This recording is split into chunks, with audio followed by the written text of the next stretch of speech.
Hey guys, welcome to another exciting episode with your host Tamym25, and today we're going to be starting a new part of our channel, which is how to grow your food. So basically, one of my pastimes that I do is obviously gardening, and I love gardening, especially growing my own food. And basically I'm going to show you how to grow your own food. So basically I've already prepared my earth, which obviously a lot of you need to do. I'm going to show you what I do, how I prepare my ground in order to accept my seeds so that they germinate and you get good produce and you can feed yourself for free with hardly any effort really. All you got to do is some small maintenance of watering your garden. Mother Nature takes care of itself. I mean, you can add some food here and there to help your plants get bigger and more nourishing, but it's not essential. You don't need to do it. It's just if you want big vegetables, or if you want a lot of vegetables, obviously adding extra things into your soil promotes. I'm just going to show you my setup in my garden, how it is. And I've not got a very big garden, a very small garden, but it produces a lot of food. And you'll see when we get closer to the summertime, when things start to actually happen in my garden. There's nothing here at the moment, but shortly there will be. You'll actually see that how many things you can grow in such a small space. So this is my garden setup. There's a few recycling boxes and some growing pots that I grow various foods and fruits and vegetables in. I've recycled a bathtub, and it's actually I use to grow a lot of food. It's not very big, but it produces so much food you wouldn't believe. As you can see by the paw print, I don't know if you can see that on camera, because obviously I've just prepared the earth and left it to it. Cats love it because it's like a big litter bucket really for them. So yeah, it's quite funny to come out and see cat paws everywhere, so I'm gonna have to kill that cat, I think.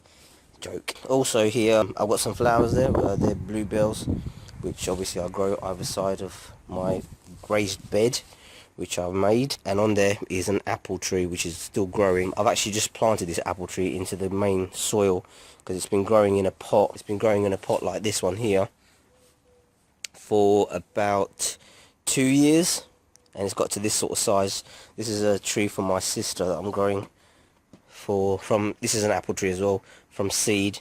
It's a fun-sized dwarfed apple tree. I grew it from seed. I've grown it from seed, and it's got to this point. I did plant 5 seeds, and 2 made it, and 3 didn't. So, you know, you try your luck and see how things go. This one's a bit crooked, so I'm trying to straighten it out. This is my pear tree. So we get a lot of pears on this tree every year. It's a very, very good tree. Pears is an excellent fruit to actually grow because it keeps, when you grow it organically like I do, everything I grow is organic, keeps for such a long time. Also these Tupperware boxes.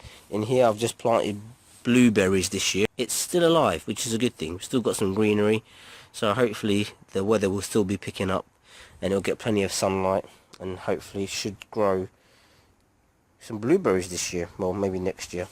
And this is my raspberry plant. Obviously this is what happens to raspberry plants. You take them back to their core and they'll push new roots out every year. And this is my blackberry plant. Obviously blackberries, people think why you grow blackberries for, but blackberries are very, very nice to eat, especially when you grow them alongside raspberries. And these promote good protection in your garden as well. They promote good insects to come in. And obviously this is the bathtub. And today what we're going to be doing is sowing some seeds into there, all my vegetables, and also we're going to plant some more seeds over here. And over here in this big massive black tub I normally grow potato. I'll sow some seeds, show you how to sow some seeds, go from there. Here is my gardening table where I've set up my propagators in order to start getting things going. For example, things like tomatoes I won't be putting out there just yet because it's too cold. It'll probably die. So I'll probably plant them inside first and then transplant them outside after. This process is a bit tedious, I'm not going to lie to you. But once you've got this in the ground and it's going, things will pick up quite quickly. You'll be surprised. We're in March right now, and if you haven't sorted out your ground by March, then you're going to be running a bit behind. So this is a good time to get things on their way. This is my seed packets here. Yeah, sunflower seeds. I do grow sunflowers. They're absolutely lovely to eat. Also we've got some radish, we've got peas, broccoli, cauliflower, spinach, one of my favourite herbs. This is the sweet basil and chive packet, and also we've got some parsnips, which I did grow. They weren't that very big because they were the winter season ones. So we'll be growing some herbs. We've got some more herbs that we're going to be growing. Carrots we're going to be growing. Yeah, I'm just going to organise some seeds that we're going to be planting today. Right then, so we've gone through the seeds that we can plant in March, which is a majority. There is a majority of plants that can be sown straight outside in March. These are some of the ones that we're going to be doing today, and there are a few others that I will be doing, but not now. I'll probably wait till April, end of April, to sow those, because I know the climate will be a bit nicer in England. So we're going to be planting today some carrots. We're going to be doing some cauliflower. Cauliflower needs a lot of space, by the way, just in case you don't know. Also, we're going to do some parsnip, some spinach. We're going to be doing some iceberg lettuce, broccoli. Also, we're going to do some radish, some peas. We're going to be doing some parsley, some chili pepper cayenne seeds, herbs. We're going to be planting basil, sweet basil, pumpkin seeds, tomato seeds, and we're going to do a couple of sunflower seeds. Now, obviously, you're thinking, all this stuff in that little space? Are you being serious?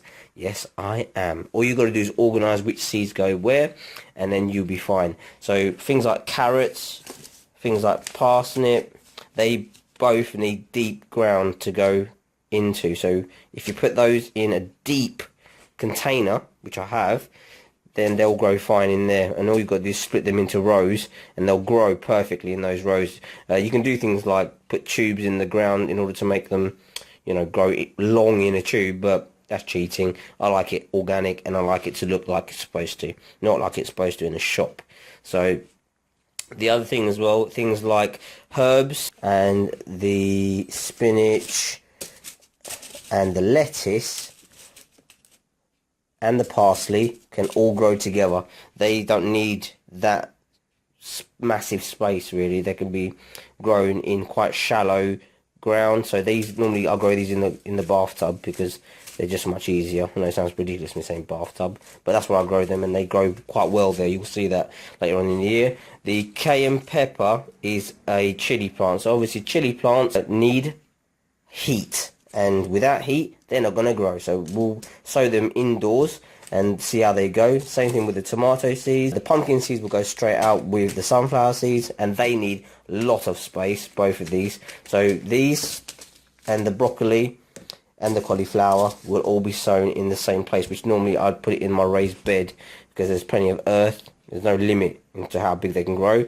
The radish I normally grow with in my bathtub as well, and the peas grow with cauliflower and broccoli and stuff, because they also need quite a bit of space to grow up and climb, because I like to make my plants climb if they can climb, because that way it saves on space. You don't need to have a lot of space. And as you can see, we've just done that in 2 seconds. We've been able to organise what's going where. So we know these are going in the bathtub. We know these are going in the raised bed. We know those are going in their deep boxes.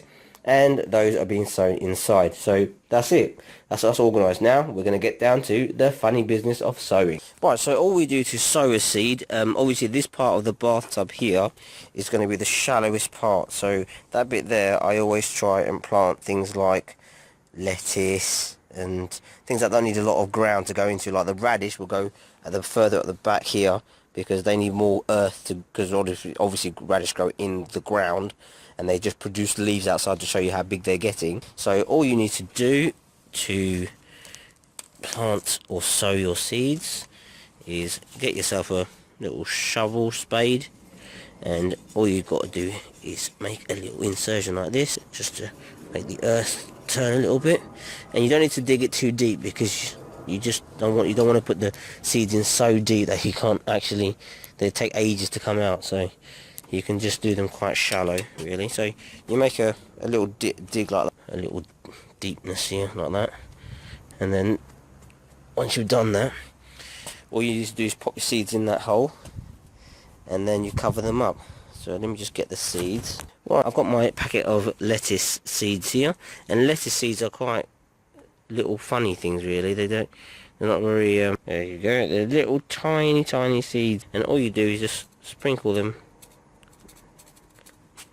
into your ground that you're growing them in, like so. and these should take, and once the seeds start to come, and once the seeds start to, you'll actually get loads of little shoots. You get loads of little shoots coming out just like that. You just put them in there, sprinkling them like rice grains, and all you need to do is just move the earth over the top of them like that.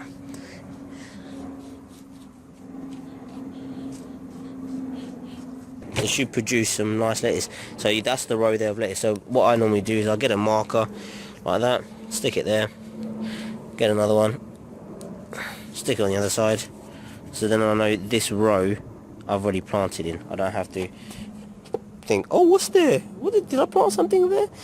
And I've been gardening for so long, for about 6 years now, that I can actually recognise what I've put in the ground, so I don't ever label anything as it comes through. I'm like, oh yeah, that's lettuce, oh yeah, that's so and so, that's so and so.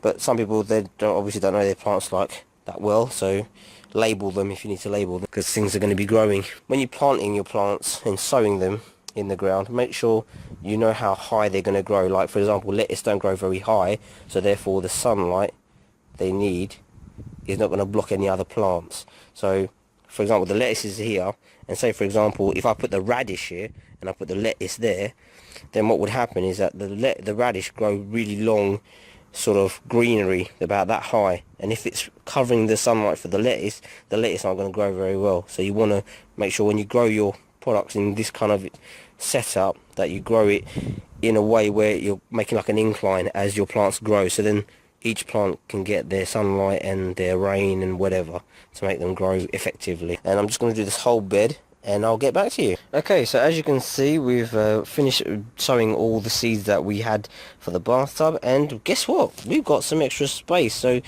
there's probably like a 2 row left that we can add some extra bits to, and I'll see if there's anything fancy that I might want to grow this year, because every year I pick something exquisite to grow. Like last year I grew yellow cucumber, which is absolutely delicious. If you've never grown it before, give it a try. It is time consuming to grow because you need to look after it in its first stages, but once it starts to fruit, it just keeps giving.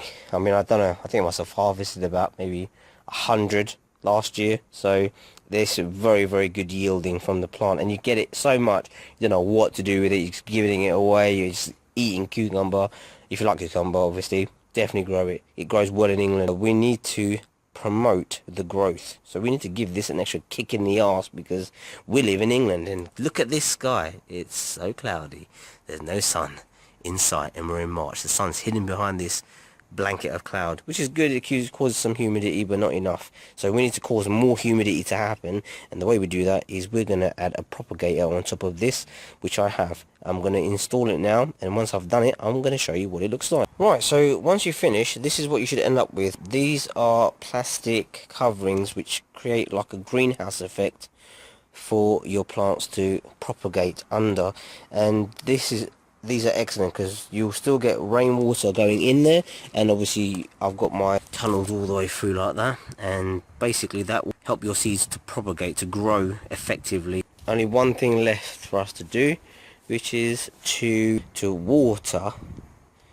the seedlings so that they settle into their little new home and they produce some good growth, and hopefully we can grow our food and eat it. Yes, that's the whole point of this. So thanks for watching another episode with Tamym25, new side of my channel, which is called Grow Your Food, and hopefully you'll join us next time, which will be in a month's time actually, to see how things are progressing and how things are going. Most of the seedlings that I've put in the ground will take roughly about 7 to 14 days to produce any greenery, with continuous watering and with good sunlight, with some sort of replenishment food, either chicken pellets or rock salt is very, very good. That's one that John suggested to me to use. John Collar, if you haven't heard about him, his channel is growingyourgreens.com. This is my channel, which is called Grow Your Food. Once you've finished watering your seedlings, you leave them to it.